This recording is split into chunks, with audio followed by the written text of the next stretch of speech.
Welcome to Equity Chat 2.0. My name is Keith Curry, one of the Equity Avengers. Today we have Felicia Ellzy-Smith as our guest today, and we're excited to have her here. Let me just give some of her bio, just so you know what we got. Felicia Ellzy-Smith believes she was born to educate and love, a guiding conviction she brings to her work each day. With years of experience in diversity, equity, and inclusion, she has dedicated her career to building environments where every person feels seen, valued, and empowered. As Chief Diversity and Compliance Officer at Dutchess Community College, Felicia leads efforts that ensures fairness, accountability, and compliance with civil rights standards. She designs and implements programs, policies, and initiatives grounded in a deep respect for dignity, equitable opportunity, and collective growth. Her initiatives from campus dialogue and community partnerships to culturally responsive training and institutional support systems reflect her enduring commitment to education as an act of care. Rooted in a personal mission to uplift others, Felicia's work bridges policy and humanity. Her voice, vision, values continue to shape a culture of belonging across campus. Welcome, Felicia Ellzy-Smith. Thank you. Thank you for having me. So let's start this off with my favorite question. What is your walk up song or anthem? What is it that gets you ready for speeches or just gets you ready for the day? So I'm gonna answer that question in two ways. I have one song that I believe encompasses my life, and if you listen to the song, that is me, and that is Whitney Houston, Greatest Love of All. Whitney says, I believe that children are the future. Teach them well and let them lead the way. And so if you just go through that song, all the things that she touches on in that, loving yourself, uplifting the community and the children, that's so me. But that doesn't really get you hype. So now if I'm talking about the song that I'm getting ready to and I'm walking out to, it's definitely going to be Jay-Z, PSA. And the reason why it's Jay-Z, PSA, one, he's the GOAT, but then two, it's always allowed me to reintroduce myself. So if I'm walking out to any of these crowds or things like that, I'm reintroducing myself. And it also happens to be the song that my husband and I entered our reception for our wedding. So That's cool. I use it in real life. So it reminds you of so many different things, huh? Absolutely. Positive things. Yes, Yeah, yes. no. Reinvention, being reinvigorated. Let me introduce myself to this new room, body, whatever it is. Yeah, that's a great song. Was there a defining moment or experience that catalyzed your journey to engage in this work? Absolutely. I would say my initial journey, and doing the work, you know that this work was kind of undefined, many, many moons ago. So if I think back to it, be pre-defining of this work, calling it DEI work, it happened to me when I was in high school. And when I was in high school, I come from a background of a single parent household. I'm the oldest girl in the household. I had an older brother who was a few years older than me, so he was out of the house already. And I'm going to my guidance counselor. I'm telling her that I want to apply for college. I only want to apply to one school. I know where I want to go, Bloomsburg University of Pennsylvania. I want to apply early decision. This was in 11th grade. This is what I was going to do. I had my mind made up. I didn't know there was such thing as waivers and different things, if you didn't meet certain income thresholds, none of that. I just said, this is what I want to do. I was discouraged from following that dream and applying to Bloomsburg University because what was told to me was that it would probably be better if I became a CNA so I could get money and help my family. That was not something that was ever going to sit well with a little Black girl like me in 11th grade. And I said, sign my paper and I'm going to do my own thing. So all of the services that were available to me, I was unable to tap into them because one, they weren't just overtly given, but then two, I was discouraged from seeking that guidance and that help because of the situation that I had. So I applied, I did my own thing, I paid my own fees. It was the only school I applied to as I thought I wanted to, and I got in, early decision. And of course, I rubbed it in the guidance counselor's face. Not that it was the best thing to do, but I definitely did it. But from then right there, I knew that I wanted to be in education so I could make sure that no other students had the same experience. And then when I moved forward and I became an educator, I taught history and I was a vice principal in a middle school for a number of years. And this middle school was comprised of of all boys. It was a private middle school from low socioeconomic backgrounds. And that just warmed my heart, something like you would not believe. And that middle school age range, I've done thesis work on it and various different things of when boys go from cute to dangerous, quote unquote, in the eyes of society. So that type of work made me want to kind of get up on my soapbox and make sure that boys from low socioeconomic backgrounds and also from minority backgrounds wouldn't have the same experience of getting to high school and then dropping out. I started getting boys into Bloomsburg University, into different universities, and then kind of following them all the way through. So fast forward, that all morphs into how can I make that my actual passion and my mission to not just help the boys, help the girls, help all the people. And so the age range of my kids just got older, and college students, but I'm still making sure I'm carrying out that mission. If we could achieve one breakthrough in racial equity that would have the most significant impact on student success, what would it be? If I'm going to be totally honest about that, it would be to actually change mindsets. When I got into this type of work, that's something I quickly realized, that I had to be a little less emotional about the work than I had been. I had to kind of maneuver and put on a business hat, but also keep an educator hat because I found that a lot of people lacked education in certain things that would be needed to serve certain populations.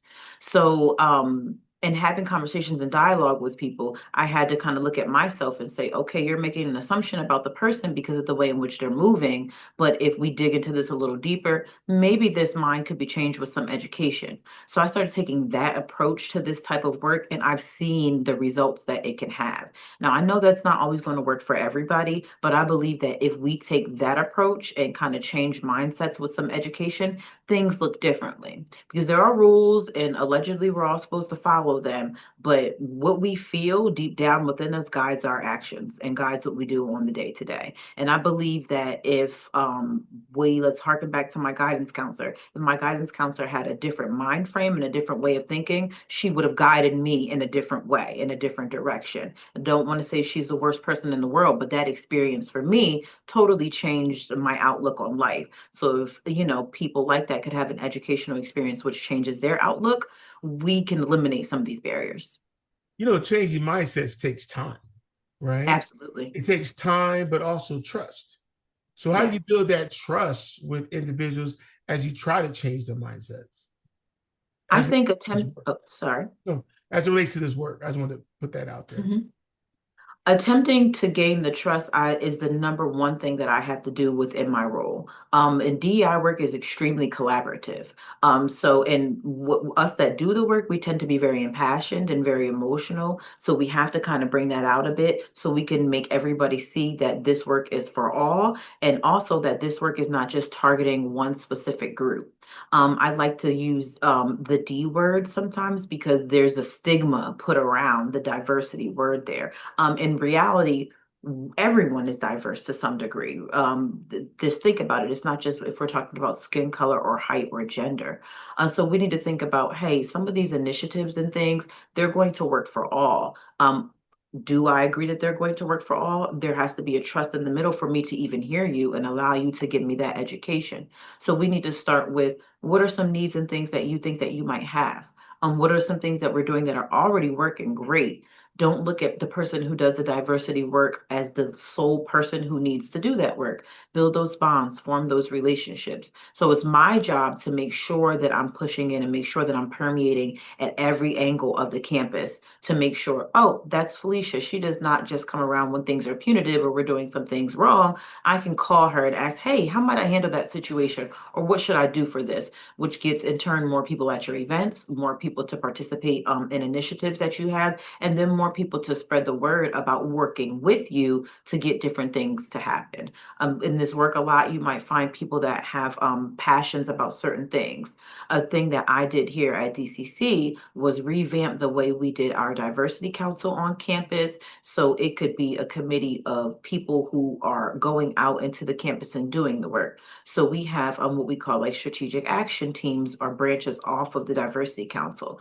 So they could be anybody on the campus. They don't necessarily have to be somebody who is on the diversity council, but they are a branch off to do the work. Perfect example is something we had here today called our First to Forever conference, our first generation conference for First Gen Day, which is tomorrow, which is very exciting. We exceeded our goal with the amount of students that we would have, but that came together because we had multiple different entities on campus, our Opportunity Programs Office, the Diversity and Compliance Office, Marketing Communications, way different touch points all coming together for a common goal. One, because it's a passion, but also because there is that trust there with the people who are doing the work. So I think putting that into practice means you have to make that face known. Hey, I'm at the different events that people are doing. Why am I at these events? Because everything's diverse. I need to be at all these different type of events. Oh, she shows up to these events. Oh, she has resources. Oh, I know that I can ask this question. Let me in turn support her. Or, oh, this is my passion. Let me see how I can make that happen. And I've been making some headway with it. Obviously, it's not something that's going to happen today, tomorrow, or even in a month. You know, these things take time, and they often take some years, but I think that you can really make cultural changes when you kind of start with that at the basics. And it's important to play the long game, right? Absolutely. Right. So let me ask you this question. To do this work, we must continue to learn, continue learning and partnering with others. How do you educate yourself and who's informing your practice?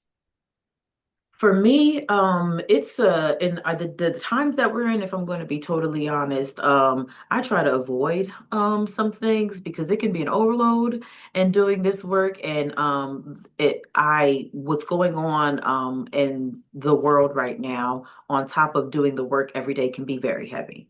So what I try to do is make sure that I'm staying up on trends without getting bogged down in the weeds of all the individual things happening. I also make sure that I'm involved in professional organizations. I'm in New York, so I am involved with the Chief Diversity Officers Network for the State University System of New York, which is great. And that SUNY system really provides me with a lot of resources, as well as making sure that I got a mentor. I thought that was extremely important, especially in doing this work, because as I continue to say, it can be very emotional and impassioning. And you're sometimes carrying the weight of other people often when you do this type of work. So I found myself a mentor. I actually have multiple of them, one a previous boss and another within the system that I'm working with right now. And I'm extremely grateful to them. But then also making sure that I'm attending different conferences and then I'm attending like NADAHE, for example. I make sure that I attend NADAHE yearly. So I'm up on the trends, but then up on also what are other people doing to make this work actually work for us. This work is ever changing, it's ever evolving. What we did last year will not necessarily work this year. Our students rotate in and out, they're graduating, the demographic of our staff changes as well, and we have to be adaptable. So I think it's important to continue to make sure that I learn, but also make sure that I'm not getting bogged down in just the sensationalizing of this type of thing. Yes, one of my questions I want to ask you is right now, diversity, equity, inclusion, and accessibility is under attack. Yes. What advice would you give to individuals doing this work right now in this moment? If you're somebody doing this work in this moment, I first would say that you have to make sure that your position is secure, whatever position that is. I think that's extremely important. Self-preservation is key.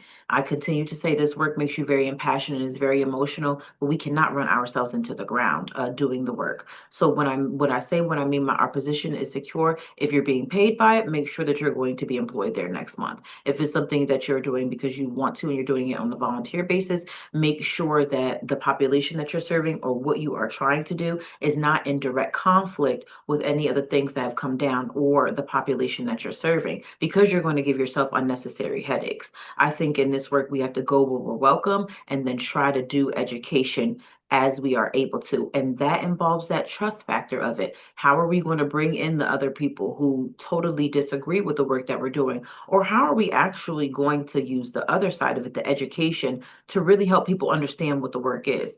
I find, and I'm sure you do too, there's a extremely large barrier of what people think this work actually is, and but what the work actually is and what we're doing in practice. And that is one, making sure that our campuses or our companies or our K through 12 schools, whatever they are, making sure that they're inclusive, making sure that they're equitable, and making sure that everyone there has a sense of belonging. We all want that. So if we're starting there and we go from there, then we're able to do the things that we have to do.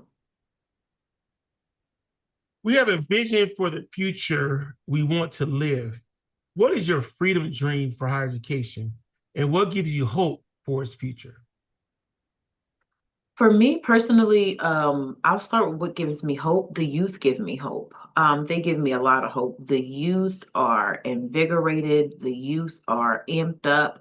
They're not always the most informed, but they do have good intention behind it. So I know that the status quo will not remain the status quo because the youth is absolutely just not going to have that. I love to see it. I look at it in adoration. If I'm thinking about what that would look like in practice, it would be anyone showing up to campus on that first day after orientation and knowing where the resources are that they need to tap into, also knowing where they can find their people, but feeling like they're belonging in the greater sense of the institution. So I know that I want to hang out with all of the people that like to braid hair. Great, we have our braiding hair club and we're happy. But then I also know that I am able to go sit in the cafe or go to this organization or go to this event and I'm going to feel welcome there. I'm able to go and have a professor that looks like me and then also have a professor who looks nothing like me, but they are able to get through to me and educate me, and we're able to have a mutual respect. And me trying to receive my education, and then the professor and or administrators and staff giving the education. So I like to say, any final words? Um, Um, I guess I would say for us who are doing the work every day, I know sometimes funds are low and debts are high. And I don't mean that in the aspect of finances. I mean sometimes energy's low, but what we have to do, our output is high. And if these things, sometimes it is, but through it all, our goal and our mission is to be strong and make sure that we are able to bring people in the fold and have them feel like they actually belong, that they are actually included, and that there are equitable practices within our institutions. And then make sure you're taking care of yourself. yeah, I think health is very important, especially for leaders these days, and take care of themselves. So I'd like to say thank you, Felicia, for being here on Equity Chat 2.0. I want to remind our users to visit equityventures.com where you can find our podcast, Equity Ventures Assemble, and sign up to get our newsletter. Also, you can follow us on LinkedIn, X, and also Blue Sky. I'm not on Blue Sky as much as I should be, but you can follow Not us. on at all, actually. Yeah, so I'd like to say thank you again, Felicia. Very insightful. Continue to do the work that you're doing, especially as it relates to diversity, equity, inclusion, and accessibility. We gotta keep uplifting individuals in this space, but also know that right now is a tough time for individuals in this space, and Absolutely. recognize what people are going through and continue to support them. Thank you very much. Thank you for having me.